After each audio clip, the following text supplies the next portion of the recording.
Well, welcome back to the Product Based Podcast. Today, we have another episode where we are interviewing some of our incredible members in Product Biz Academy. And we have Kimberly here with us today from KBella Crafts. So, welcome, Kimberly, to the show. Thank you for having me. Now, I want you to introduce yourself, your business, what you make, how you got started. Bring us on the journey of how your business first began. So, KBella Crafts actually started with a tragic event that happened in our family.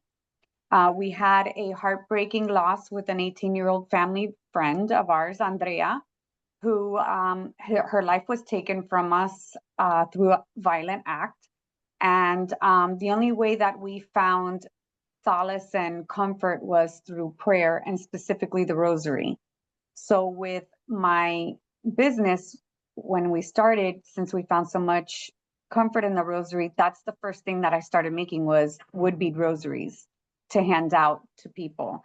And so KBella Crafts is and was born from that experience, but our mission from that experience is rooted in faith. It's rooted in love, service, charity, and most importantly, the power of hope behind a tragic event like that. That's such a beautiful story, and how you were able to take something that can be so heartbreaking and tragic and challenging and turn it into something that now probably gave yourself and family members hope during that time and now gives other people hope too. So I Correct. love to see that. That's so beautiful. Tell us about a couple other types of products that you make and sell. So most of my products are based on faith and religion. So I've taken different things that are home decor and I've incorporated Bible verses and stuff into them. For example, I'm sure that people have seen like the farmhouse book stacks. And what I've done is instead of creating it from wood or from creating it from old novels, I actually have purchased Bibles and I make these book stacks out of Bibles. And, people personalize them with family names or they personalize it with our love story and put their wedding date, their anniversary of their when they were asked to be engaged, and then their first date. So it's like a whole stack with their love story on it. I make wood signs with Bible verses on it, or even just love messages. So I just want to spread love. I want to make people know that there's more out there than what's going on in the world. And, you could find comfort, and hopefully they find comfort in my items. And how did you get started? Because it sounded like the rose beads is one of the main components, but you obviously have a knack either for decor or woodwork or something. So was that a skill that you created and got better at with your business, or is that something you were doing on the side as a hobby throughout time? I've always been very crafty. I always liked to work with wood when I was a little girl. I remember in my dad's garage, we would go out and I would make birdhouses with him or make little planterns with him. And he's very handy. And so I learned a lot of the tool working with him. And then when I started getting into this business, I started following other people and I taught myself how to use the scroll saw. So I cut my own crosses, sand them down. And in the beginning, I was doing everything mostly by hand, like the cutting, the saw, the sanding, and then I would use vinyl. And then I incorporated the laser machine into my artwork, which has been a huge game changer for me. And it's just more elegant with the engraving of the wood. So I've been doing that as well. And so a lot of my home decor comes based from the laser. I love it. That's awesome.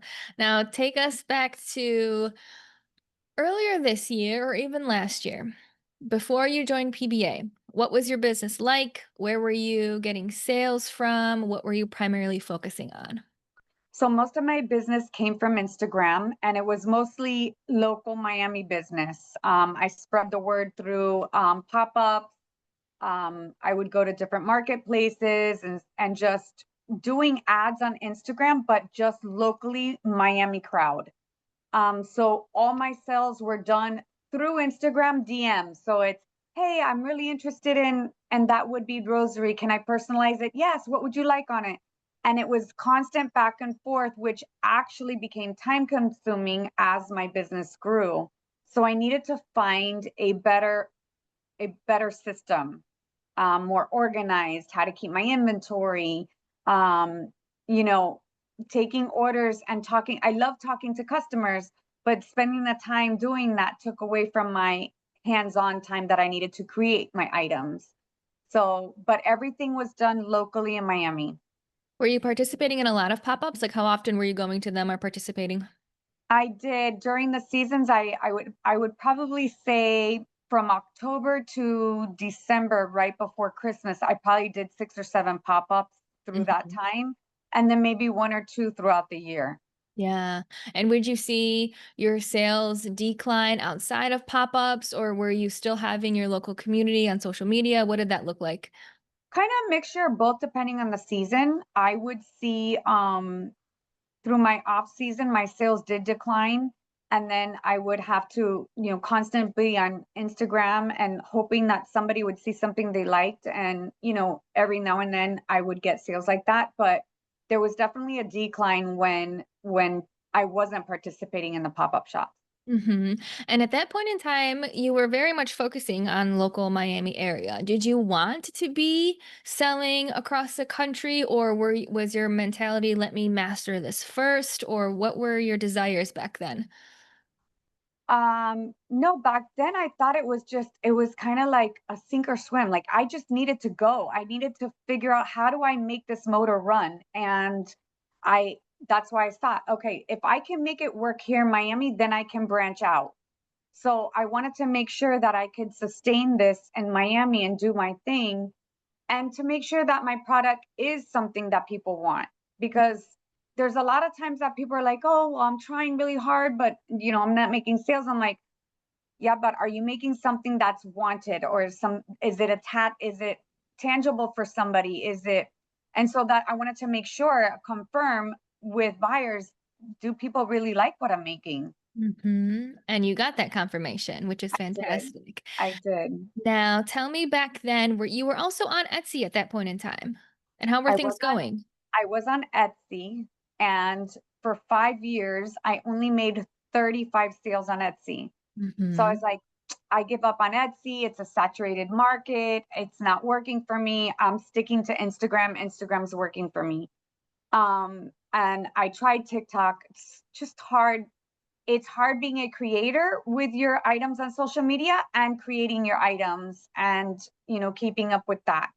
So I knew Instagram worked with me. I just stuck with it, but I knew that there was so much more for me. Mhm. And I just kept using that excuse. Oh, Etsy's just saturated. It's saturated. And I never pursued it. Well, let's talk about what's happened since then. Because first, remind me, when did you join PBA? Was it May of this year? It was May of this year. Okay, May of 2025. And you're telling me that in 5 years prior, just on Etsy alone, you had 35 sales. And 35 sales. now, I spoke to you in May in mhm. 2025, and you looked at my thing. I said, I'm not selling anything on Etsy. And you said, let me check it out. And you said, you have 35 sales. And I said, yes, in 5 years. And you're like, well, you do need some TLC here. I said, okay, tell me what I need to do. And And how are things going now?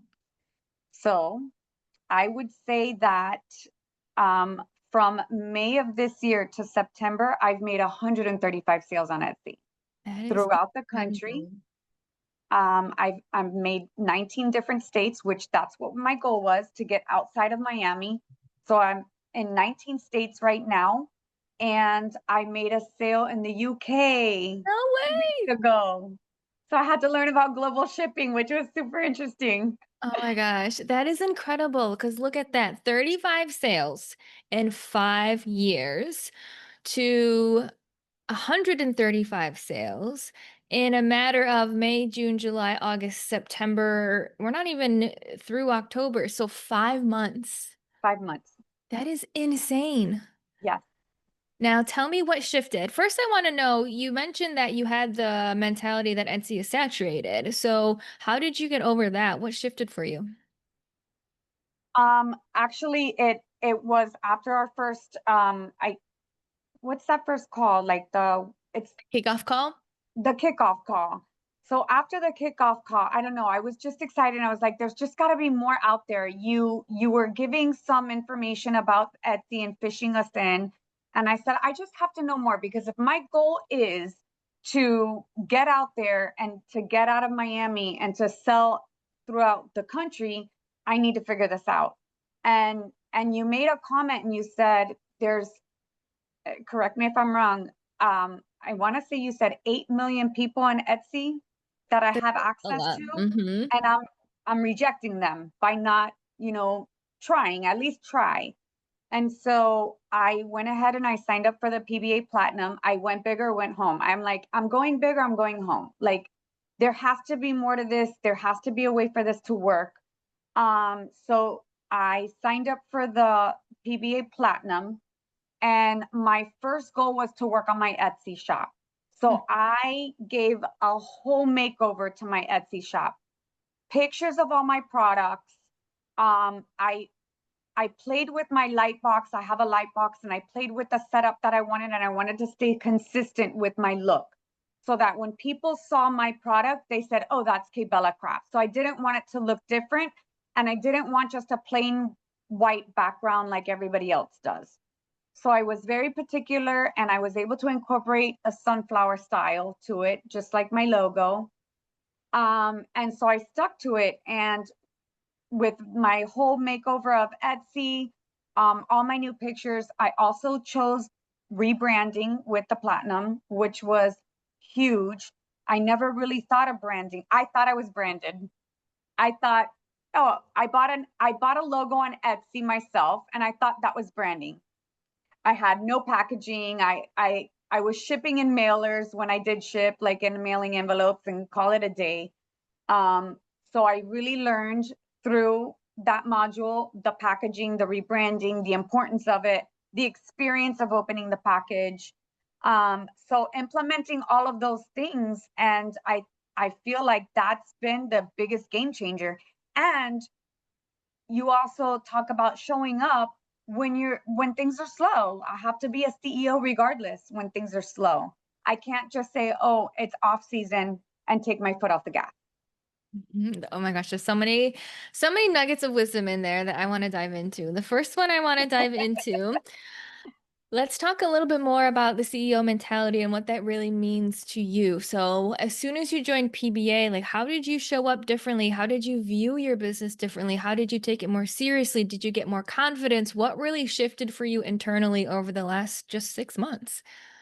So I think that in that first week that I signed up, if I'm not mistaken, you threw out the 40-day challenge On how to make sales on today? how to make sales today. And so and I was like, I'm not doing that. I've never run a sale. Like, I'm not, my items are so, they mean so much to me, and I'm worth more than just putting something on sale. And so after like talking to the PBA community, and they're like, it really works, you should do it. What are you going to do? Sit home and not make money for the day just because of that ego, right? And it was breaking that ego. So I said, okay, let me run a sale. And so I did. I ran a sale, and I think that day I made $180 in an hour. And I said, wow, okay. So really, was it a lot of work? What loss did I take for that? I didn't really take a loss. So just doing those different things, and then I would check that one off, and I'm like, okay, next one, and I would check that one off. And you're like, Kim, put your items in all your group chats that you have. And I'm like, boom, all my group chats. I tried the Facebook like groups, but there's so many different rules to those. And if you're not careful, you're gonna step on toes. So I was like, let me stick to what I know and what works. And just doing that and checking off those sales. And I was like, okay. And you said, when a company is going slow, how does the CEO motivate their salespeople to keep going? So do they show up and say, well, today's a bad week, guys, we're just going to call it a day, everybody go home, and nobody makes money? Or do they step it up, and do they motivate their employees in a different way? And that's what I did. I'm my employee. I'm like, okay, I got to be my own hype girl here. How am I going to do this? And it was through showing up with Facebook, with our community. and seeing, okay, other girls may be feeling down too. How are they pushing themselves and encouraging themselves to keep moving forward? And it's such a beautiful community because it's like, guys, this didn't work for me. What are you guys doing? Oh, it didn't work for me either. So I tried this way. Why don't you try it? And you just work through it and you figure it out and you just keep showing up. And that has been my motto is today is a it might be a bad day, it might be a good day. How am I going to show up for it? Am I going to be bitter about it or am I going to be better about it? And I chose to be better every day. And that's been a huge shift for me because before I would just take a whole week off of work just because it's slow season. Mm, that's such a good takeaway. So when we run challenges like this, and the one that Kim's mentioning specifically, I love to do this challenge as soon as there's a new cohort of PBA members. It's called 40 Ways to Make Sales Today. And you get a list of over 40 different really quick action items that you can take on a daily basis. Some of them are outreach, some of them are promotions, some of them are follow-up, but just like quick action items on how you can make money. And the whole point is to encourage people to do something outside of their comfort zone and also to constantly talk about their products and to consistently show up. So that's what I'm hearing you say exactly. It's like, all right, I had this list. If I had a day that it didn't go as intended, it didn't matter because the next day was a new day. There was another item on this list. There was another tactic to try. So we take a little bit of the emotion out of it because a business can be an emotional roller coaster, absolutely. But when we start to remove the emotion and more of, okay, what am I going to do? How am I going to show up? How am I going to be consistent? How am I going to go outside of my comfort zone? And for you, it seemed like actually running a sale or a promotion was something that was uncomfortable, but finding a Yeah. way to move past it and be like, let me try it. Let me get a data point. Let me see if it works. So I love hearing that, like your main takeaways from that challenge, because that's the whole point of it is how do we show up consistently? How do we show up outside of our comfort zone? How do we show up no matter how things are going? Because that is what will truly lead to the results and the incredible results that you have seen. And let me tell you, not all of the challenges are going to go good or go bad, but you're never going to know unless you try it. And like, for example, this week, Daisy did a BOGO and I was like, oh, I've never done a BOGO. Let me try it. I tried it, negative, but it's okay. I threw it out there. So Hmm. you just keep trying and you just see what works and what doesn't work. Yeah. And that's what I love to explain PBA to people too, is it's choose your own adventure. You're going to get all of these different tools and tactics and platforms and opportunities and ways to grow your business, but it's going to be what excites you, what lights you up, and also then it's going to be testing to see what works because different audiences react to different things, different marketing styles, different products react to different platforms, to different promotional strategies. So exactly like what you said, but that's the beauty of it is like you get to test and see and figure out what lands with your audience. And once you start to know what lands with your audience, then it'll just continue to grow and grow and grow from there. Right. So tell me a little bit more about, let's talk about the branding, because that was something that you mentioned was a great experience. You worked with Kendra, who's on our brand design team. And one thing that you get when you enroll in PBA Platinum is a professional rebrand. So I love how you said you had a logo that you bought yourself on Etsy and then went through this rebrand process and now have a fully flushed brand that connects with your audience, that connects with you. So can you just talk to us about that experience, what it was like? Yes, well, the whole experience was the way that I explain it to people. It was like going on a spiritual retreat and digging deep into who you are and why you created this company. Um, in order for Kendra to know what what she's going to do for your rebranding, how does she know you? And so, how does she know your clients? How does she know your customers? How does she know what they want? And that whole experience was eye opening for me to realize who my customers really are and who my audience is and how I'm going to target them and what message I'm going to get across to them. Um, and when I started the whole questionnaire and everything, I told Kendra, the only thing that is a requirement, you do what you want with it. The only thing is a requirement, it has to incorporate a sunflower. And so she did, and she nailed it. When she showed me the reveal, I was just taken back by why she chose the colors that she chose for my logo and for my company, why she chose the fonts. Just everything was done with such class and such grace that there was nothing that I didn't have to change anything. And I remember when I showed the vision board to my husband and to my daughter's the one that started the business with me. They were like, "No, it's not a sunflower. It's too abstract. It's not, I don't like it. It's not us."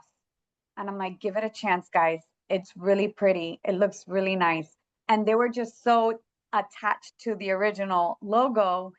And so now when my husband sees the whole package, right? I know that when I get an Etsy sale, I'm so excited. Number one, to make their item, but number two, to package it, because I got the box and I stamped my logo and I stamped tissue paper and I bought ribbon and I bought my tape for the outside of the box. And it just looks so gorgeous. Like, I'm so happy with it. And I'm like, if I'm happy with it and I see it all the time, I can only imagine my customers when they're getting this and how they want to open it and look at it and get that experience also. And my husband laughs because I'm always taking it to him. I'm like, "Look how beautiful this package looks, you know?" And he's like, "Wow, I can't believe how beautiful and how classy it looks." And I didn't think so in the beginning, but now when you see it all together, it does look absolutely stunning. That's a very common thing that happens with the rebrand. A lot of people, especially when they're contemplating to join PBA Platinum or not, but oh my gosh, I love my current branding. And how am I going to move away from this? And I always tell people, I'm like, trust the The process. process. Because every single person who's gone through the rebrand process says, "This is exactly what I wanted my business to look like. I just didn't know how to bring it to life. I didn't know how to bring this complete vision to fruition for my business." And I always tell people, like, you can always keep your old logo afterwards if you want to. And I don't think there's one person who has done that, even if they were so attached to their old logo before. So Right. I love hearing that from you because it is such an up level. Did it give you confidence too? Would you say it gave you that boost? Yes, absolutely. And what I love about it is I've been able to incorporate it into so many different aspects of, you know, she made specific highlight logos for me with just the sunflower. And I'm like, I could do more with this. Like, I don't have to just use this for my highlight buttons. I can actually create posts with them. And I've done that. And it looks flawless. It looks so beautiful. It looks so soothing. It looks very classy. And when I go to my Instagram page or my website now, which my website's not 100% done yet, but it just looks so much it looks so professional compared to what I had, you Mhm. know, and That's tying everything together. Now tell me a little bit more about Etsy because and just your business in general, because I swear I saw something in our Facebook community that you said in October alone, you made more than you did in the past time period. Can you share that with us? Okay, so do you want me to share October's number or like May to September? Whatever you want to share. Okay, I'm gonna do May to September just to show the overall um numbers. So in 2024, prior to PBA, I made from May to September of 2024, $5,087. That is my very slow months. Summers, I would take them completely off. I would not work at all in the summer. So changed the tune to now joining PBA right before summer, which was phenomenal, right? I thought it was, oh, this is my slow month. It's perfect for me to do all the modules, which I still haven't done yet. Do all the modules, do all my rebranding, do my website right before my peak season, and it'll work out. Well, it worked so well. I didn't have a slow month. I didn't have a slow summer because I kept showing up, like you said, showing up and offering sales or just constantly posting on Instagram, which I've always done. But again, in the summer, I just took the foot off the gas. And if I posted once a day, it was fine. But I just stayed consistent this time around. And my sales after PBA, joining from May to now of 2025, are $12,269. So Oh I my doubled my average sales in my slow months. So those are my slow months and I doubled them. I can only imagine my fourth quarter, what it's going to look like. I'm so excited about that. Oh my I can't gosh. wait. That is incredible. More I than can't wait. double. That is More than absolutely double. incredible. Yes. Wow. And yeah, I think you were on this call. There was a group call that we did where we were talking about, oh, what are the current thoughts in our head? And everyone was like, oh, summer is slow. Summer is slow. Yes. And I went through this exercise that showed if we have the thought and belief that summer is slow, how are we going to show up? Well, Slow. naturally, we're going to take our foot off the gas and we're not going to be excited about our business and we're not going to even try. And of course, then the sales are going to be slow. So on that call, I challenged everyone. I'm like, who says summer has to be slow? Who says you have to believe that? Who says you have to buy into that? Like, why? Why are we thinking that? Is that going to actually help our business or is that going to hurt our business? And I love hearing you say that I joined PBA assuming it was going to be my slow months and I could watch all the modules. And I know you really focused on the Etsy ones, which is fantastic. And that pushed your business so much that you didn't have a slow month. You didn't have a slow summer. That is so incredible to hear.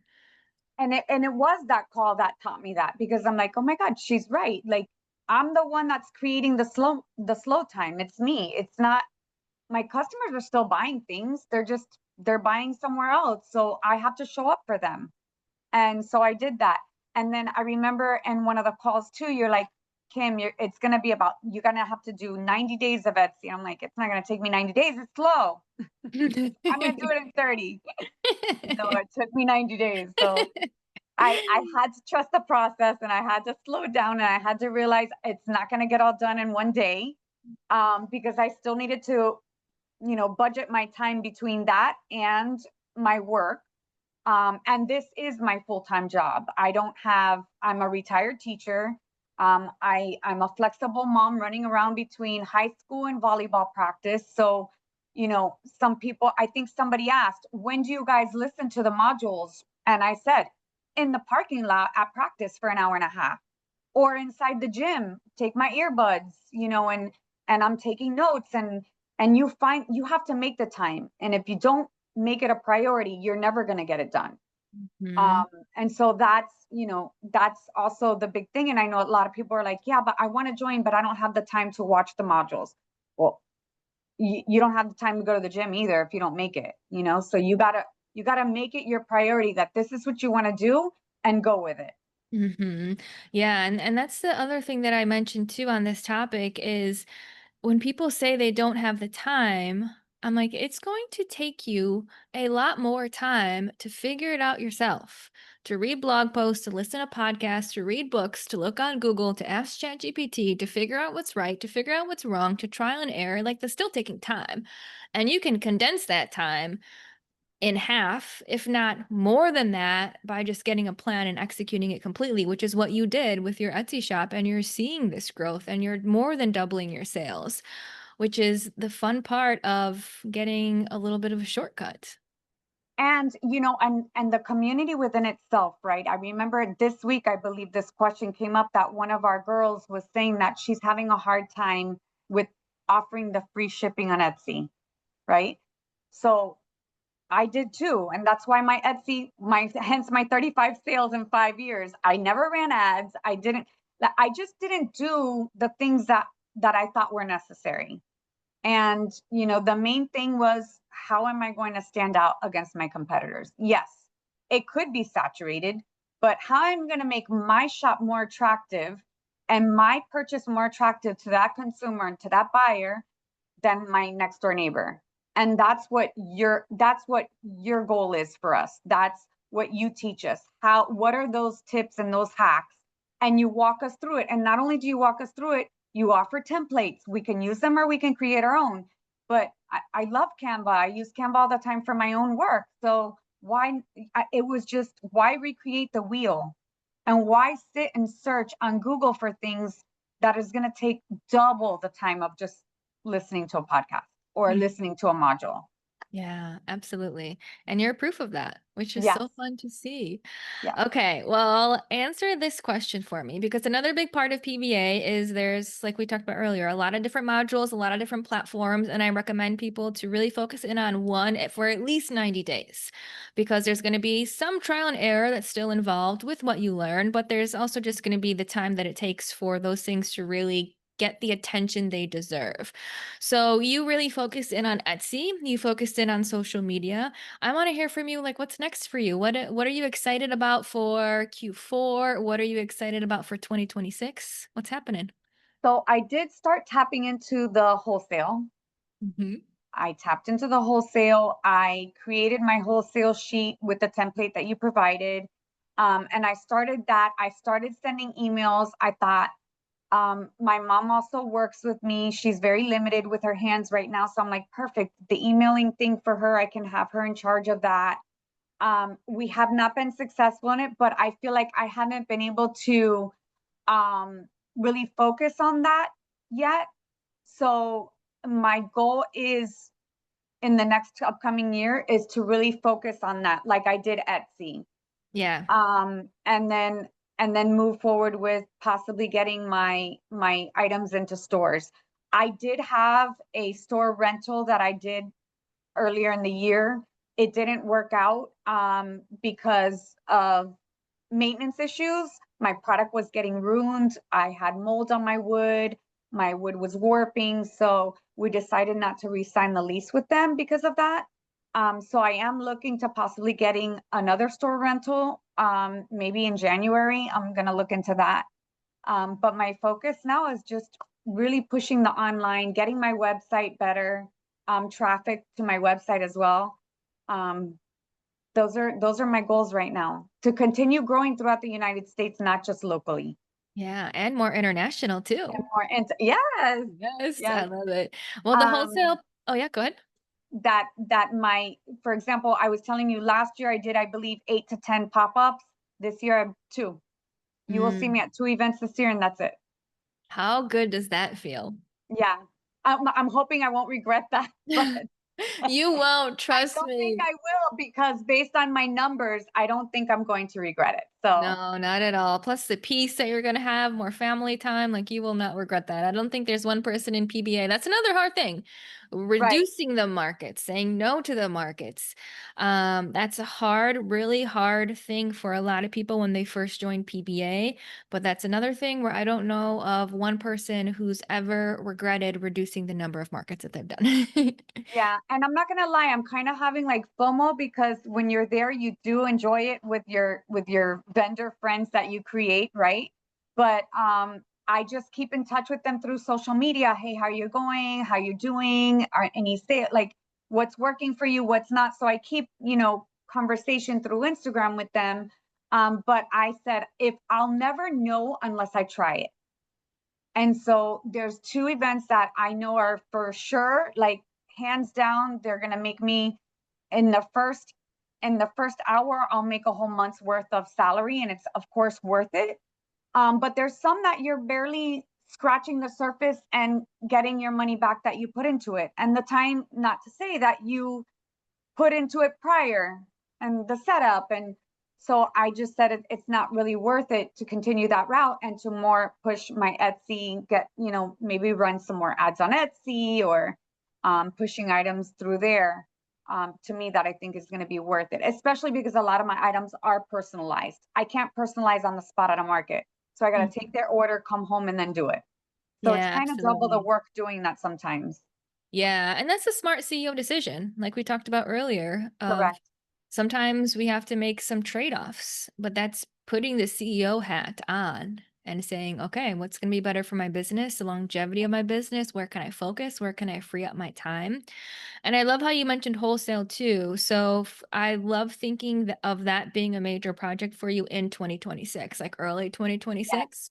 Because a lot that will happen, especially with reaching out to wholesale during end of Q3, Q4 timeframe, is a lot of retailers have Potentially already bought for the holidays, the fall going into the holidays, so it's tougher traction-wise, but I'm excited for you for 2026 to pick that up. I'm excited for you to keep crushing Etsy social media for the rest of this year in Q4. I can't wait to see your holiday sales. I mean, if you've already more than doubled in your slow months, let's Yes, see what happens the rest of this year. It's an awesome, awesome, awesome place to be. exactly. I'm excited. I can't wait. Now, let me ask you one more question before we get, all your details and where people can find you. What would you say to someone who's on the fence of joining PBA? If you're on the fence. So I was on the fence first financially. And I thought, okay, I love how you give us the opportunity if we do decide to sign up where we can pay monthly or you could pay the whole year. I believe I chose to pay monthly and I looked at it as okay, my monthly fee would cost me one pop-up shop a month. So can I take that hit? Yes, I can take that hit because like I said, coming into this, my goal was to grow big. And in order to grow big, I'm going to have to invest in myself. Um, I'm going to have people pay hundreds of thousands of dollars to go to college to invest in themselves for their future salaries. So I thought that your cost with the academy was very reasonable to grow the way that I have. I've already made my money back. Like if I look at it that way, my doubled sales in the 5 months, I've already paid off PBA. That's how I could look at it. Um, I was fortunate enough that when my mom found out that I was doing this, she wanted to somehow support my business. She's very supportive and she says, "Can I please sponsor you?" And I was like, "Sure." I'm not going to turn that down. So maybe you have somebody that wants to invest in you. If you can't afford it, honestly, and you can't take that monthly hit, maybe there's somebody in your community or somebody in around you or family member that's willing to invest in you and at least let you borrow the money and then you pay them back without interest or something. So I think I think financially should not be a reason for you to stop you from joining and to moving forward because I really do think that the growth has been very evident. And if I can do it, that I thought my woodwork and to be honest with you, I'm in a religion. My niche is so small and I was nervous about that. I'm like, really, if you compare religion, artifacts, and items compared to cussing words and sex, this sells really well compared to mine. But if I'm doing good with what I'm putting in, I think anybody is able to pursue it and do it as well. So if you are on the fence, I think financially should not be your reason. And if time is your reason, you will find the time to figure it out. If your kids are at practice and you're sitting there chatting with friends, use that time instead to be learning with your AirPods on. So there's always different ways to go around doing it. I trust in this process. I believed in it. I remember a friend of mine when I reached out to her, I said, "I'm thinking about doing this program. What do you think?" And she told me first thing, she goes, "Jump onto her podcast and make sure that you could tolerate her personality." And when you said your first cuss word, I'm like, she's my love language. I love it. I'm on. And so I just like that you're raw, you're real, your emotions are you understand us. And I've learned so much from that. And so I think that you just have so many nuggets to give us all the time. And those monthly calls are just absolutely a necessity for me. You just had on, oh my God, I forgot her name, that taught us about the gift guides. I've been Gloria. emailing Mhm. constantly emailing. I sent out a sample box. I would have never done that if I wasn't on that coaching call. So, I and Kendra even asked me, let me see a picture of your, I think it was Kendra. Maybe it wasn't Kendra. Let me see a picture of your sample box you sent. And then, I put it on Facebook. So it's awesome. Awesome. Oh, well, it's been so incredible having you part of PBA. So amazing to just see you take off and fly and to see the dedication, the passion that you have for your business, for yourself, for really turning this business into, like you said, that big dream that you have. So you are the perfect type of member Like Yeah. you trust the process, you do the work, and that's all someone has to do to see results. So it's really, really simple. So Yes. simple. And it's Yeah. been amazing to see that happen for you, and I can't wait to see what happens in Q4, can't wait to see what happens in 2026. So thank you, Kimberly. I wanna make sure that you share with us your website, your social media handles, so people can see what you make, see and, stay in tune with what you're up to. Awesome. Thank you so much for having me. It's been an honor and a privilege to be a part of this community, and I'm blessed that I've been able to find it. My Instagram page is KBella_crafts, and my website is kbellacrafts.net. Do you wanna share your Etsy shop too? Oh, my Etsy shop is KBella Crafts Shop. Okay, It's, beautiful. So people can find you, see your products, stay up to date with everything that you're up to. So thank you, Kim. Thank you so much for being here. thank And you for thank you having me. for listening to this episode of the Product Biz Podcast. Thank you so much for having me. I appreciate it.